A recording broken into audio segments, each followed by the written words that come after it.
Okay, so EquiNOX versus EquiLUX. I didn't know there was such a thing as the EquiLUX until just a few days ago. But anyway, if you're like me, you probably read the Book of Enoch and realized that the first day of the first month should have equal amounts of daylight as it does darkness. So one 24-hour day cycle split exactly in half, 12 hours of daylight, 12 hours of nighttime. Well, when I started to look into this for the first time, I wasn't quite sure where to start or what I was even looking at. Like, was the EquiNOX, or I didn't know about the EquiLUX yet, but was the EquiNOX some sort of mystical moment when the stars aligned? Eventually I realized that we were talking about an entire daylight portion of a day.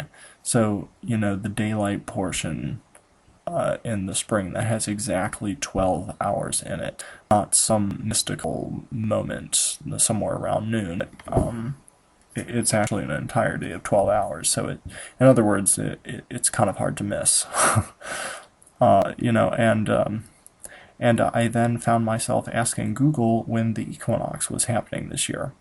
Then I tried to find some daylight versus darkness data online, and I was shocked to discover that the quote-unquote Google-proclaimed equinox did not have equal daylight and equal darkness in it in that one 24-hour cycle. I then discovered there was another term called the EquiLUX, and that was the technical name for the day that actually possessed equal daylight and equal darkness. Then I learned that the EquiLUX, it varies greatly depending on where you're located on the globe, or whatever, on the Earth. So the next question became, where is the correct place on the planet to base the EquiLUX off of if it varies so much? So I was really getting hung up on the fact that Enoch says we need to have equal day and equal darkness in the day of the quote-unquote equinox. So long story short, after much research, counseling, and prayer, I finally came to the realization that I think there is only one spot or one line on the Earth where the equinox actually occurs at the same time as the equinox, right on the equator. So the first idea that came to me was maybe Enoch lived near the equator, so the observations he made captured the fact that equal day and equal darkness, he captured that simply due to his location.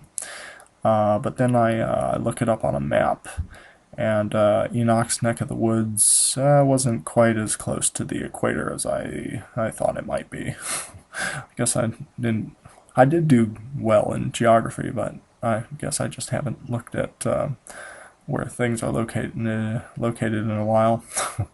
Anyway, so next, another thought came to me. I thought perhaps the angel Uriel took Enoch, up into heaven above the equator somewhere.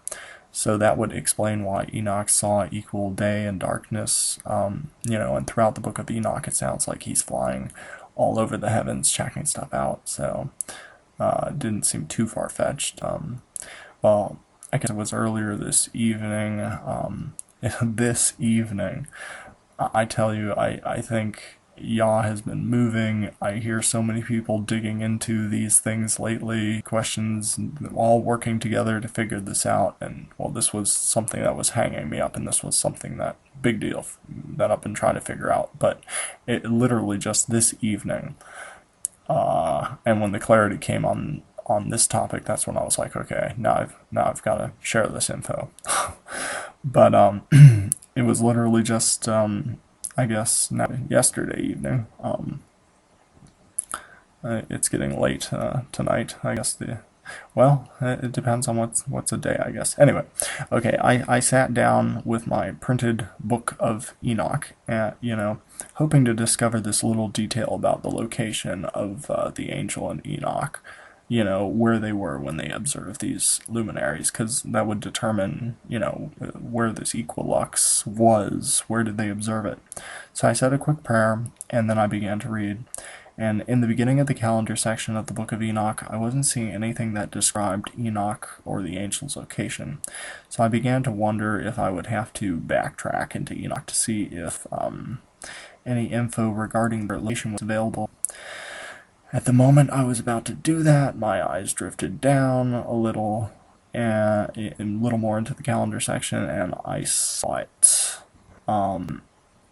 And I believe it has to do with the 6 portals mentioned in the Book of Enoch. The Book of Enoch says on the first day of the first month, the first day of the first month occurs in the 4th great portal. And I think I mentioned that in kind of the overview of Enoch video that I did. So the beginning of the 4th great portal, if you look at the picture, puts you exactly at the center of the 6 portals. In other words, directly over the equator. So, yeah, I guess I had a picture of that. Hand sketch portal run.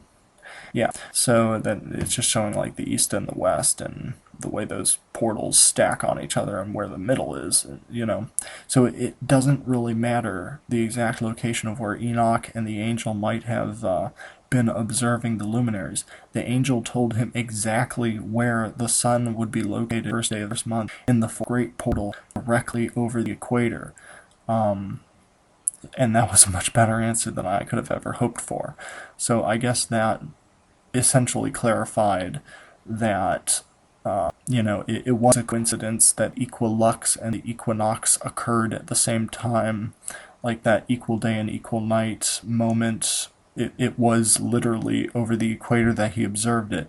So as you move around the globe, the big thing is that these seasonal days, the equinoxes and the solstices, they separate the seasons. So the EquiLUX really varies so much.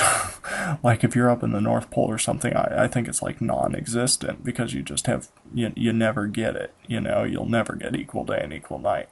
So really the timepiece we need to be paying attention to is the equinox, not the EquiLUX. It is important to have equal light and equal day, but that was very specifically explained as being right over the equator, where they do actually happen at the same time. But as you move over the globe anywhere, you do want to use the equinox. And I have a video, I'm going to be putting a video out with Sundials of how you can verify that. And you want to be careful about the data online. I can't remember if I'm going to mention it in another video, but there are some people going by I might have mentioned it in this video, but there are some people going by the Google proclaimed equinox, and that doesn't really match the actual equinox. Like, I think the creator really wanted us. I don't know what the government or technology is up to, what kind of calculations they're running to make things work out, like their leap year or whatever. But I do think we need to try and be out there kind of observing these things for ourselves and not so heavily relying on technology, because there are some discrepancies. And yeah, I recommend you check out the video on the sundials for more information on that. Okay? Shalom, and Yah bless.